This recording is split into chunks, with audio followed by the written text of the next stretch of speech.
Welcome, everybody, to another edition of Keep the Line Moving, the podcast designed to talk about leadership, life, and inspiration. I'm your host, Chris Gargano, and for episode 77, we're talking about quieting the noise in our lives. How do we wake up with intention? How do we take our morning routine and make it work for us all day long? Our guest, Joe Jacobi, will explain his philosophies based on experience. Joe is an Olympic gold medalist from the 1992 Summer Games in Barcelona in slalom canoeing. We will hit that story right off the top. In addition to his journey as a CEO of canoe kayaking from 2009 to 2014, he will explain what he learned and why that is valuable for you. This conversation will be useful to you. I guarantee it. In fact, Joe will tell us what it was like to be a speaker right after the Olympics, and then he received some great advice to make sure his message was helping others. The conversation begins now with Joe Jacobi on Keep the Line Moving. How you doing, Joe? This is so wonderful to have you. Tell us where you are, please. Chris, I am in the city of La Salle d'Urgell, and I do know there's a video component. I'm just going to turn my computer outside my window right now. That is the 1992 Olympic whitewater canoeing channel, where my canoe partner and I won a gold medal at the 1992 Olympic Games in whitewater canoe slalom. And I've been living here now for 6.5 years. I love living here. I did not come here to relive my Olympic experience. And so La Salle d'Urgell is a town of 13,000 people, about 2.5 hours north of Barcelona, very close to the French border and the Principality of Andorra. And I just love living here. That's so wonderful, Joe. And thank you for showing those that are watching video-wise that beautiful, scenic, picturesque mountains, the Pyrenees, and the water rushing. I just love that. So thank you. Joe, let's start there. You're an Olympic gold medalist. It's not every day we have the fortune of speaking to someone who's achieved at such the highest level. Joe, I'm going to ask a broad question, and then we'll get narrow as we go throughout this conversation. How did you accomplish that? Well, yeah, well, I think the first thing is that I'm very lucky to participate in a sport, whitewater canoe slalom, that is a heck of a lot of fun. It's a sport you can do for your whole life. I kind of figured that out when I was young, when I was 10 years old, that I was raised in the right area, around the right people, which gave me a good opportunity, but that wasn't enough. The sport was a ton of fun. Like, even just to be out on the river and be in the current and surfing waves and running hard river rapids and challenging yourself that way. It's a fun sport. And I still get to do that today, even at 54 years old. And so you've created a life in and around competition, right? You know, I've obviously gotten to know you and done a ton of research, but competition and here's what I'll say about you, Joe, that it's not competition despite everyone. Like, in other words, get out of my way, I'm going to run my race, per se, right? You have competition that is inclusive, trying to get people to be their best selves, trying to show them how you've done it, but not in a way, again, that is punch you in the face. It's here's a method. It might work. Tell us about your philosophy of competing and why that's healthy for people. Chris, this is amazing. Like, I was just thinking that if I think about some of the people that you've had on this program before, you have a lot of coaches who played professional football. It would be so interesting, like, if you hosted like a cocktail party and, like, of all your guests, and we could all talk to each other about this topic, like how can we kind of keep and really redefine the inner competitor? Like, I have no interest in living my life today at 54 the way I did when I was 22. Like, that was one level of competition, but I think that is the opportunity that's in front of all of us as leaders, as to redefine what competition is. And I'll be very honest with you, in the not too recent past, like, there have been times where I've tried to remove competition or kind of remove this identity, like make myself think, I'm not really so competitive anymore. Just as an example, like I'm a 5-day-a-week runner, and I do like to run in races sometimes, but I haven't gone running with a piece of technology in 5 years, like not a watch, not a heart rate monitor. I don't listen to podcasts or take photos. I just listen to two things. I listen to my body and I listen to nature. And it would be really easy for people to say, oh yeah, he's not really that competitive anymore. And like, it's a mistake. Like I really realized that I have found other ways to push myself, to compete with myself, to kind of keep myself moving. And, I think competition is really a set of questions that we get to ask ourselves. And if we do that in the right way, with the right consistency, and we check in with ourselves, like I think that if we see that those questions are helping us to take action and to move ourselves in a better direction, then we are evolving our definition of competition, and we get to keep playing the game. I love your idea of getting everyone that I've had on, and including yourself, to have a dinner party and talk about competition, and the way you just beautifully articulated it. So, Joe, you also brought up leadership. So, what advantages have you seen in your 54 years on this planet that one has that either was an athlete, right, or achieved at a high level in something, and therefore taking those attributes and practices into their leadership? Do folks that were athletes have an advantage in leadership, or is that something that I'm trying to connect a dot that isn't worth connecting? No, it's a dot worth connecting, but I think there's a caveat to it. And I'd like to sort of share the caveat via a story. It's one of the last stories that I tell in my book, Slalom. So we were on the bus going to the closing ceremonies of the Olympic Games in Barcelona. And a week earlier, my canoe partner and I, we had just won the Olympics, and our coach, the legendary coach for the sport, said, so Joe, we're going back to the US the day after tomorrow. What's next? You've just won a gold medal. What are you going to do? And I said, well, Bill, his name is Bill Endicott. And I said, well, Bill, I'd like to speak. I have a few speaking engagements set up. I think it'd be really amazing and fun as a whitewater canoeing athlete to share the story of our sport with people. And he goes, that's great. When you go home for the first few weeks, you can put on your uniform, you can put the medal around your neck, and you can pretty much say anything on the podium and people will think that's kind of interesting. But then after about a month, it's just human nature for people to say, Joe, that's great. I'm really happy that you won a gold medal, but how does it help me? How does your success help me?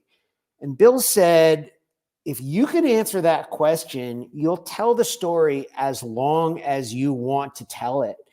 And I think it's not that I love telling the story, but I find it to be helpful to people. But I learned at a young age how to tell the story in a way that meets people where they are, in a way that's helpful to them. So the caveat to, in answering your question, Chris, is that if we as athletes can take our experiences, because a lot of people will say, NFL football, I could have never done that. Major League Baseball, I never could have done that. The Olympics, no way. But when you actually find those points of transfer and say, listen, this is, there's a process here that can be used in a whole lot of situations. If you do that work and you practice doing that work, oh my gosh, leadership at high performance sport can be amazing. But you've got to make a commitment to the practice of transferring it to meet people where they are and get them comfortable, making it where they can step into your shoes and go, Chris, I get it now. So let's take that to the practical sense. You were the CEO of Canoe Kayaking from 2009 to 2014.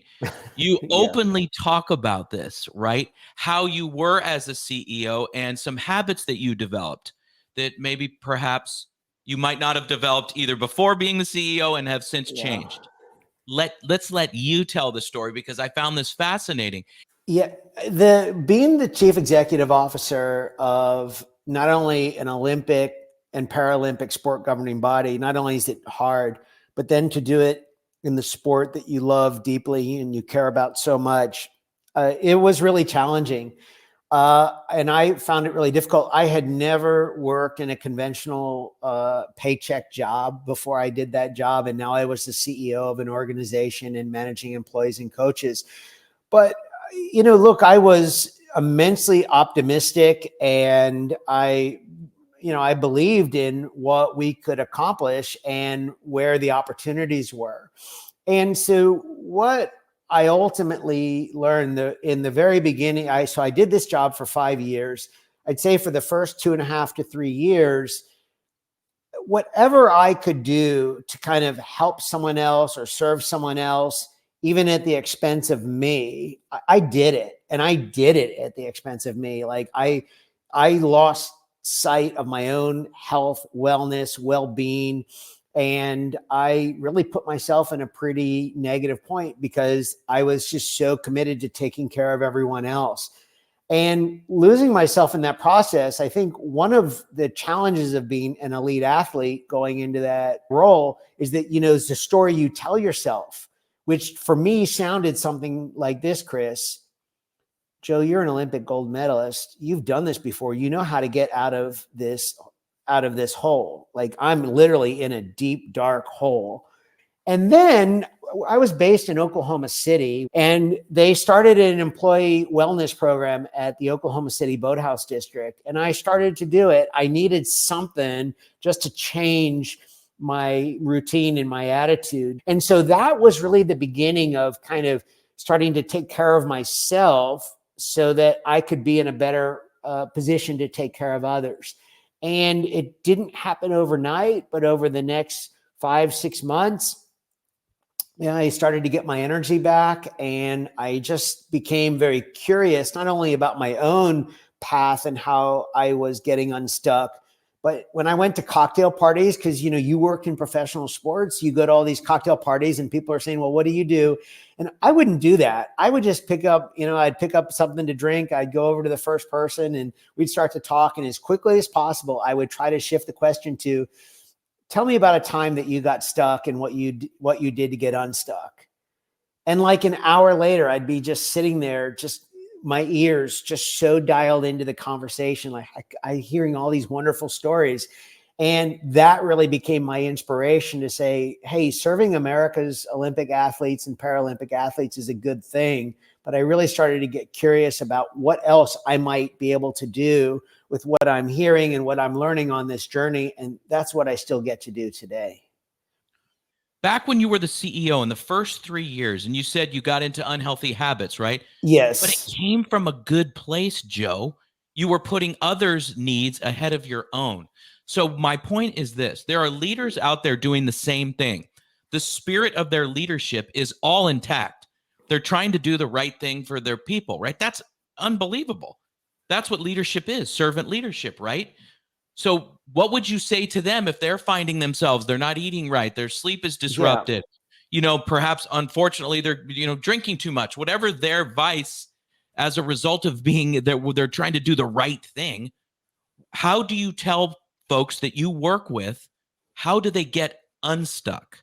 So, Chris, I think one of the things that I've become very curious about, I now, before I even get into the tips to kind of help people do that, is like, I'm now curious about why you want the success in the first place, why you want to lead in the first place. Like, let's really get into it and let's be really honest in a hard way about it. Because back then, I know for me, I hadn't really gone through what I call my midlife transition, not a crisis, but my midlife transition. And I think that I believed I could save something. I believed I could save a sport that was in trouble. And so I think there was a lot of kind of an external side of me, and my sense of ego was still living pretty high from having had success at the Olympics. Nothing wrong with that. Like, I agree with you. There was nothing wrong with wanting to put others ahead of myself. But I still think that the bigger underlying question is, why did I want this? Like, why did I believe like it was upon me, or it should be me, or it needed to be me to kind of save this thing and get it going in the right direction?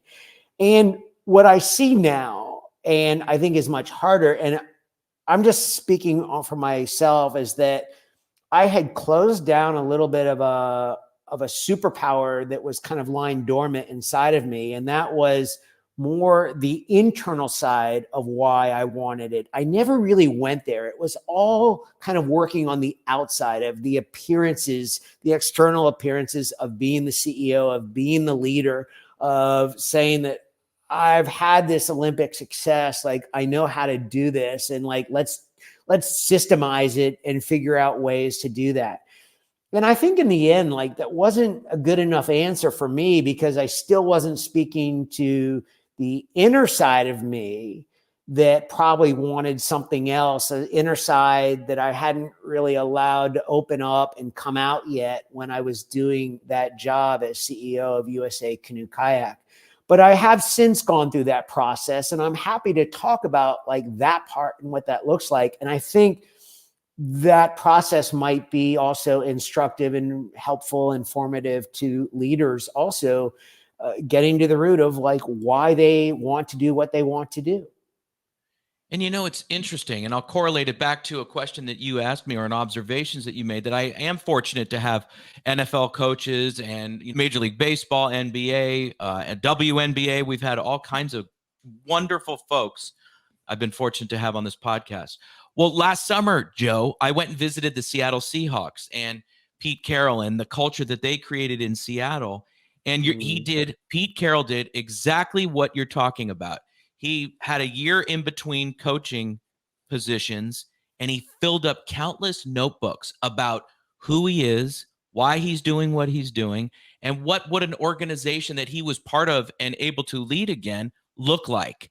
And that became the USC Trojans with 2 national titles, an unbelievable run there of Pac-10 championships, and then the Seattle Seahawks, 2 Super Bowls, an incredible over a 600 winning percentage up there for 14 seasons in Seattle. So that's the point you're making, is that folks have to figure out why they want to do what they're doing and what does it mean for them before, Joe, go with me here, this is what you're saying, they can help others. Is that fair? I think that's exactly it. And it's just, I think it's counterintuitive. I also think that, especially in our younger years, it's not exclusively, but I just think by and large, and this is not recent, I think this has been around as long as there have been human beings. I think there's sort of a part of our lives, where, when we move out of homes, our parents' homes when we're young, and we go to college and we get our first jobs, and we're trying to figure out who we are, what we stand for, who are our people, what's our place in the world.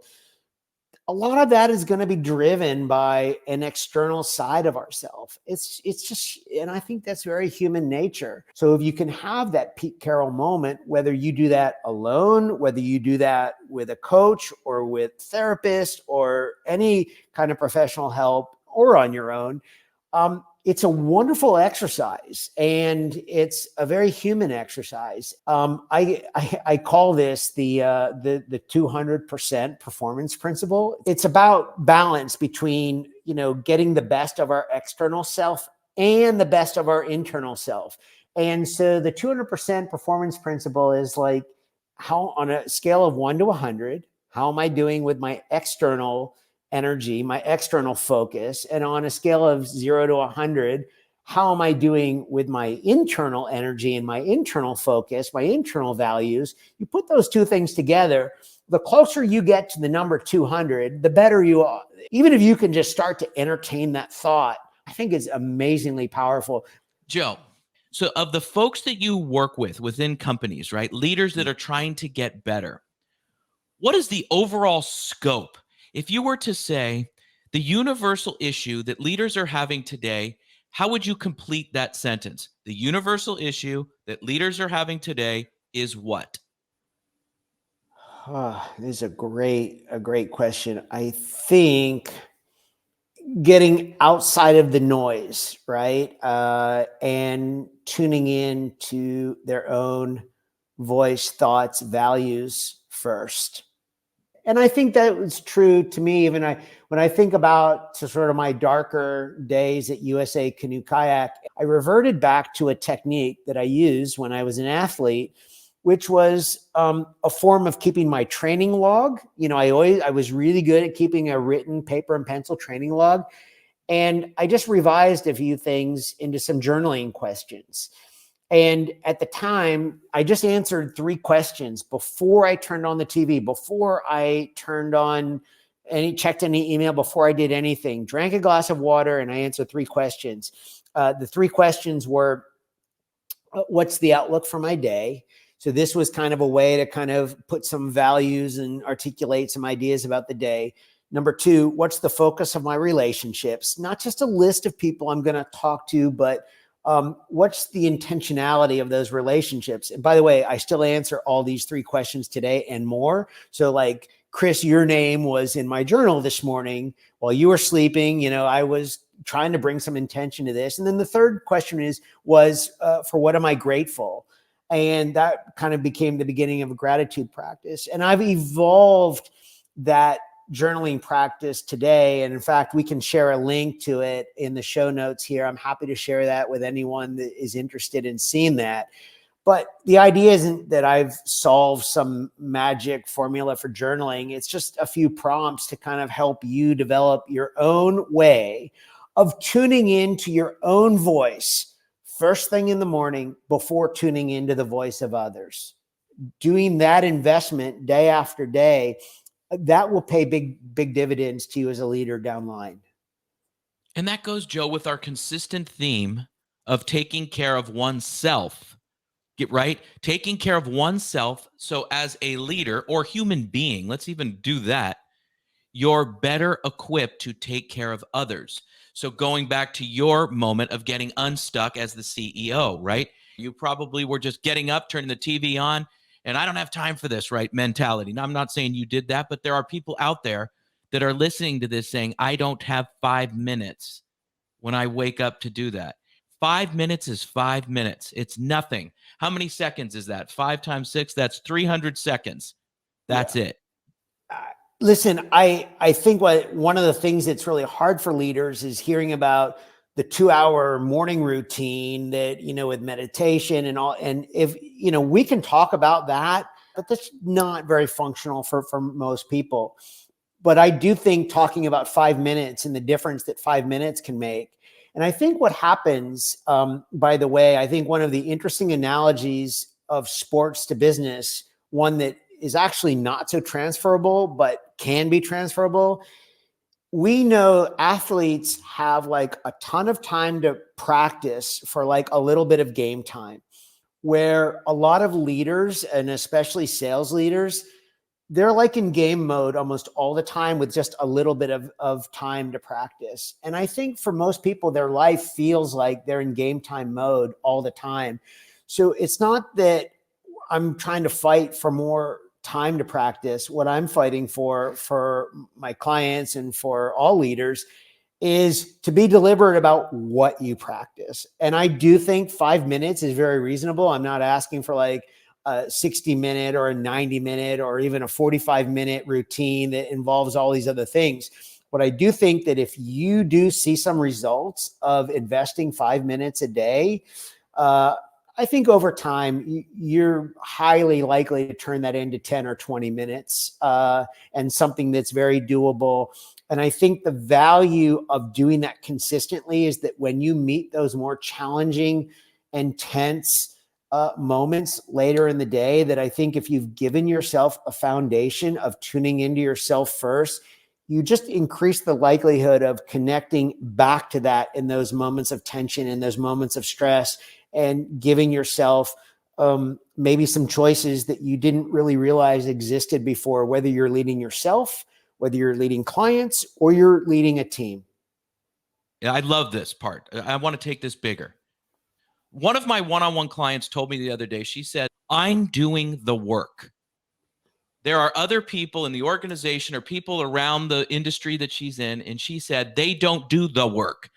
Whether it is 5 minutes in the morning to journal and do other, small movements to getting better, having an executive coach or somebody that comes in and does workshops with you and your group, to not take that step back and do the work. What do you think that is when people say they don't have time to do the work? on something that is arguably the most important thing they do every day, which is to take care of people? I'm trying to find some of the grace, in answering this question. I feel very lucky that I think some of the experience that I have on my various coaching clients is that I do have some in the United States. I have clients in Europe and clients in Asia as well. And so I'd love to share another story here. I've coached several clients at a company whose headquarters is in Boston. I've coached clients there, and I love the ambition of this company. I love it, but it's also as if, like, the way I like to describe it, there's this big shiny ladder going up through the middle of the headquarters of the company in Boston. And if, like, you're not on the ladder and you're not, like, frantically trying to go up the ladder, like, there's something fundamentally wrong with you. It's like I should, and they build the whole life around, like, moving up that ladder. Same company. I have clients over here in Europe, and out of the particular office, I've coached 6 clients out of this particular office. All but one, we've had sort of a moment, like, where we were having a conversation about whether to pursue advancement. And I could not believe, like, how calm and relaxed, and just their ability to articulate how happy they were with their current surroundings. Like, they could look, I really like the people. I really like my ability to be able to, leave things where they are and go spend time with my kids. And so the environment was really different. And one of the things that I would say, Chris, is that I just know, especially within the United States, that we've attached a lot of external ideas and status plays into evolving as leaders. And I just want to remind people, of course, we all want to grow. Of course, we all want to improve. But there are ways to do that that does not involve necessarily going up the ladder as a leader. Like, you can also work on yourself. You can also serve in your community. There's a lot of ways to fulfill those.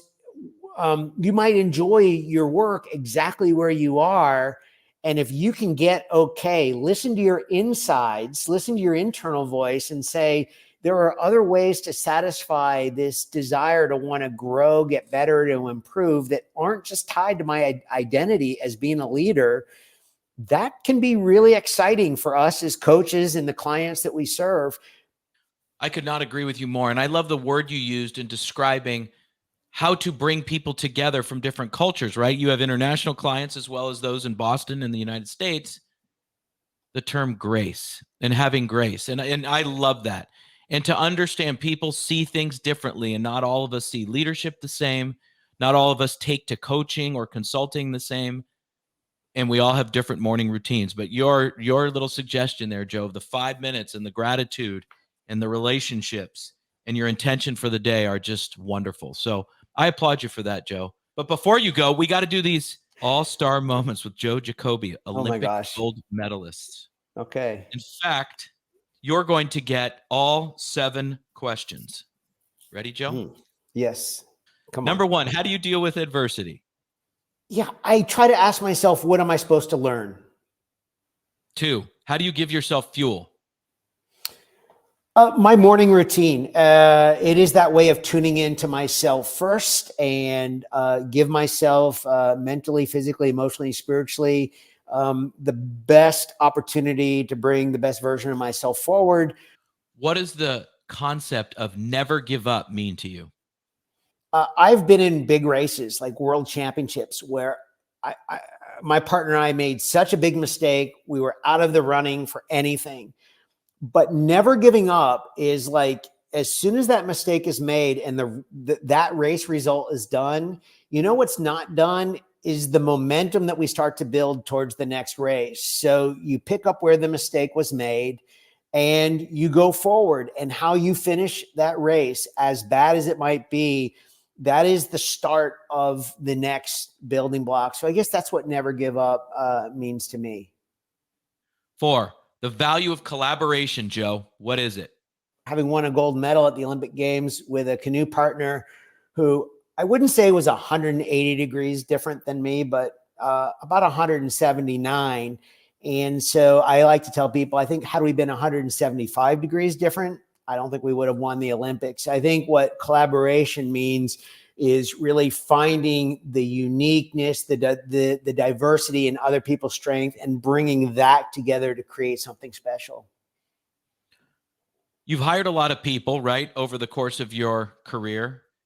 What do you look for in somebody, an ideal candidate to be part of your team, whatever it is that you may be doing at that time? Yeah, actually, to play off, my relationship with Scott is that I look for people that are really different than me, that bring something really different to the table. Okay, we got two more. The Okay. difference between a manager and a leader. I go with the Stephen Covey definition of success on this one. The manager makes sure that the ladder is being climbed in the right way, and the leader makes sure that the ladder is leaning up against the right wall. Last one. Describe yourself as a leader in one sentence. I will just tell you what I write in my journal every morning. Attentive, simple, curious, love, equilibrium. I just try to live, and if I can be consistently a 7 or 8 out of 10 on those 5 words every day, and I can repeat that every day for years, I know that my leadership is going to get better. Awesome. Joe, this has been great. I've absolutely loved the conversation. Yeah, I enjoyed it too. Thank you so much. It was a wonderful conversation. And we thank Joe very much for being on the show. I have 3 takeaways from this conversation. Number 1, the valuable advice that he received upon returning as a gold medalist from Barcelona. Hey, you might want to think, instead of just telling that story, frame it in a way that can help those in the audience. Number 2, the cocktail party, the philosophy that Joe has upon walking in and engaging in conversation, asking people about themselves. Hey, how are you stuck? What would it look like if you were unstuck? Always in a mindset of service. And number 3, Joe's philosophy with the external way we show up and the internal way we show up. Rather than think of it as a complementary 50-50, he goes 100% to 100%. Let's see how we can show up both for ourselves so we can show up great and valuable for others. Very consistent theme there for Joe, and I really appreciated that conversation. I hope you did as well, and you found it valuable. Thank you, everybody, for being part of this each and every week. We'll see you next time on Keep the Line Moving. Every week, you hear guests on this podcast talk about some of their biggest leadership challenges. As a leader, you want to make an impact on those you lead and reach your organization's goals, while also optimizing your time management. Wherever you are in your leadership journey, we could all use some help. This is what we focus on with our group and individual coaching services. To book a call or get more information, email me directly at chrisg@garganoleadership.com or visit our website at garganoleadership.com. For our podcast and video producer, Jack Radutsky, and our marketing coordinator, Savin Narwal, have a great week, everybody.